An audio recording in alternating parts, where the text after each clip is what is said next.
Bonjour et bienvenue, voici notre tour d'horizon économique, géopolitique et boursier. Nous sommes le vendredi 5 janvier et pour comprendre comment tourne la planète finance, c'est sur la bourse au quotidien et nulle part ailleurs. Et l'épisode du jour s'intitulera « 6 mois de visibilité ». Oui, voilà le nouveau mantra de ce début d'année 2018.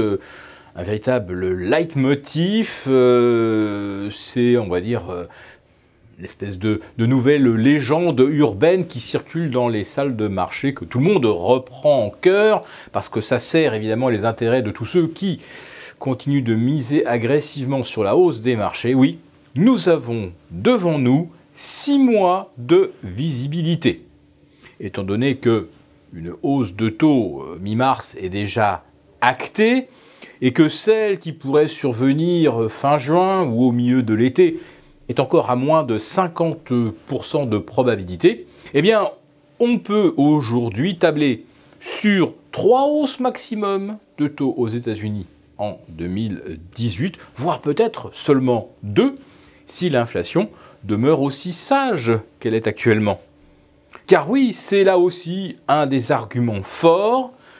2017 a vu le prix du baril de pétrole passer de 42 à 60 $, sans que l'inflation ne bronche.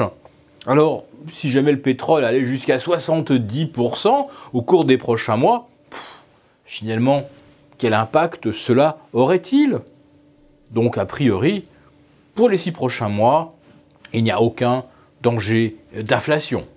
Et puis au cours des 6 prochains mois, on voit la croissance coordonnée, une croissance qui pour une des premières fois au cours des 50 dernières années est harmonieuse à travers le monde, que ce soit aux États-Unis, en Europe ou en Asie, avec une presque équivalence du rythme de croissance entre les États-Unis et l'Europe, un petit plus sur les places asiatiques, de l'ordre de 3,8%. Donc tout cela est absolument excellent. 6 mois de visibilité. Autrement dit, le funiculaire haussier peut reprendre son ascension. En fait, non. Il n'a jamais interrompu son ascension depuis le 29 août 2017. Regardez les courbes, c'est impressionnant. Enfin, surtout à Wall Street. Et puis, à Tokyo, en Europe, on assiste un petit peu à une montée en marche d'escalier. Enfin, peu importe. Si on a 6 mois de visibilité, on franchira bien encore 2 ou 3 marches de 2 ou 3% supplémentaires. Autrement dit, d'ici le mois de juin, on aura bien un CAC 40 à 6000, puisque le voici déjà repassé au-delà des 5004 et qui se dirige vers ses sommets de 2017, début novembre 2017, vers les 5540. Car oui, les places européennes offrent aujourd'hui des rendements plus attractifs que les actions américaines. Et là aussi, on a de la visibilité. On voit bien que les actions européennes sont sous-évaluées par rapport à leurs homologues américaines. Et puis là aussi, là où on a de la visibilité, entre guillemets, c'est sur la façon de travailler des opérateurs. Depuis 2017 et surtout la fin de l'année, les épargnants, les gérants, tout le monde se rue sur les ETF et sur les fonds de gestion indiciels. Il y a des investissements de ce qu'on appelle la gestion discrétionnaire, sélective, et tout le monde s'engouffre dans la gestion indicielle, où on se contente de reproduire, de courir souvent après le score.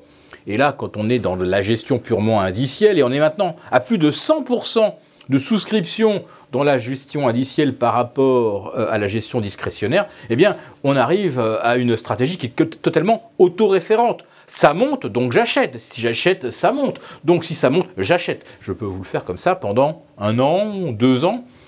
Maintenant, bientôt 24 mois, puisque la hausse dans laquelle nous sommes encore engagés a commencé début février 2016 et ne s'est jamais arrêtée. et ce qui ne s'est jamais arrêté non plus, c'est la surpondération des GAFA et maintenant des FANGAT. Ah bah si j'achète Apple et Amazon ou Facebook, ils montent. Ah bah s'ils montent, j'en achète. Ah bah s'ils en achètent, ça continuera de monter. Et ainsi de suite. Et on voit que les gestions continuent de surpondérer toujours les mêmes. Et que Amazon présente un PER de 170, 200, 225, ça ne change rien à l'affaire, puisque le titre surperforme. Le reste, finalement, n'est pas très important. Pour en revenir à la visibilité de 6 mois, pourquoi 6 mois? Bah pourquoi pas? Non, c'est surtout parce que quand on arrive à des niveaux de surachat, quand on est dans la bulle de tout, pour faire acheter un investisseur, il ne faut pas lui promettre de la hausse jusqu'à la fin du mois de janvier, ou même jusqu'au mois de mars. Mois de mars qui constitue souvent une sorte de grande bascule historique.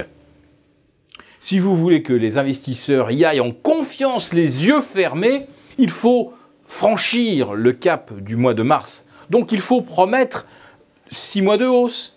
Parce que là, au moins, on aplanit toutes les potentielles incertitudes, et notamment celles du mois de mars. Donc, on est actuellement full risk on. Nous avons un VIX qui retombe sous les 9. En tout cas, hier, on a fait une incursion jusque vers 8,90. On est donc sur des niveaux de volatilité et donc d'inquiétude relative au plus bas absolu grâce à la légende des 6 mois de visibilité.